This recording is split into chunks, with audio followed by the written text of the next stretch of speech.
Ciao guys, and welcome back to the channel. If you're new here, my name is Alex, and in today's video I would like to share with you a potential game-changing device done by SmallRig.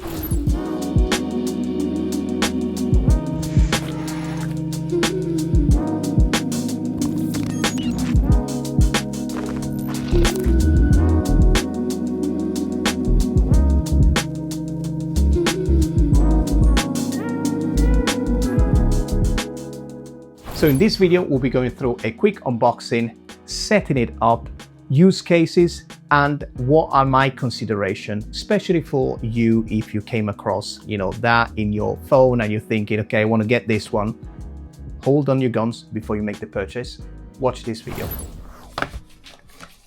Through a quick unboxing, we've got the remote, we've got the monitor with the magnet at the back. How do I turn this thing on? Pretty straightforward. Just press and hold, that goes on. I felt like not speeding anything up, so you can judge yourself if it was quick enough for you. And then finally, that's all we're interested in, the QR code. So in terms of setting up, I've got the wireless monitor here. I have got the magnet at the back. So I should try and see if it works. No, it's not. No, so I might need to remove this one. But what I'm gonna do, I'm gonna use my other phone. This is the 12. I've got nothing at the back, and yeah, still don't really trust it, but it's okay. It's quite a sturdy, but you can see it's going down. Going back to the QR code, this is how we pair things together. I'm gonna grab my phone. All I want to do is to scan that QR code, tap that, join, and then nothing happens. So this is where you want to pull down the control center, because that's where things will happen. And then click screen mirroring. You will find the SmallRig monitor. You tap on that once, and then you're all good to go. So it's pretty straightforward. So there's something that I spotted at this stage, but let me know in the comment section if you found that out. When it comes down to the magnet, I would say without the case, it's solid. That's me saying hi. If you got a MagSafe, you should be good to go. The magnet is great, it's strong. I like the fact that once you see the QR code, it does remember the phone. So you just pull that down and you mirror, screen mirroring, and then you see exactly what your phone is seeing. Now, these are the things that I think do not work really well. So it's supposed to be a mirror, but if you see, that's chopping away part of it. So it's not a like-for-like mirroring.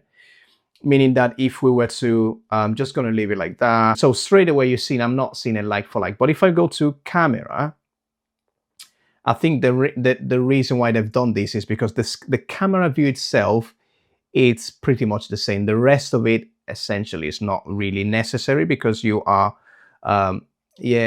filming. So you should get the like for like there.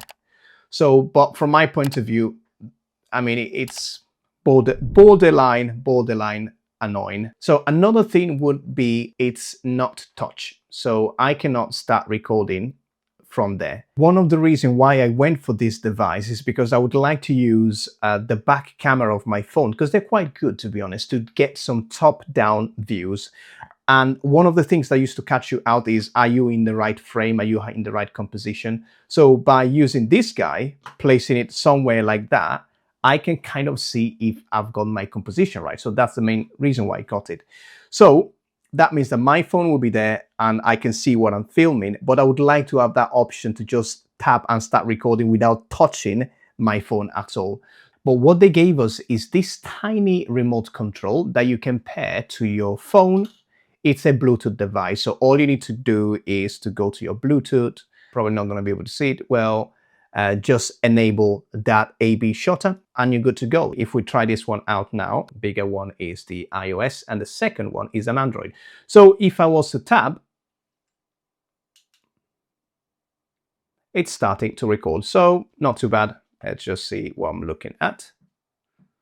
It's starting to record. Yes. So if you've got this with you, that's perfect. If you haven't, I don't think it's a big massive deal anyway. So hopefully this video was useful enough to give you a guidance on, yes, is it actually a game-changing device or is it just a gimmick? One thing that I have to say is that normally what I tend to do is, if I'm filming with any of my iOS devices, what we did is we pull down screen mirroring. So if I am like this setup, then I'll basically have my screen to see if I've got things in frame, if I've got things where they need to be.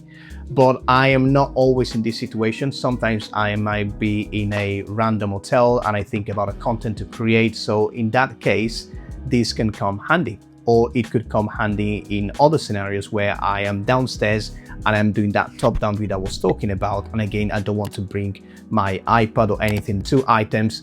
That should do the trick. So that's the reason why I got it myself. I have got the link to this device in the description below. Let me know what you think, and I'll see you in the next video. Thank you for watching.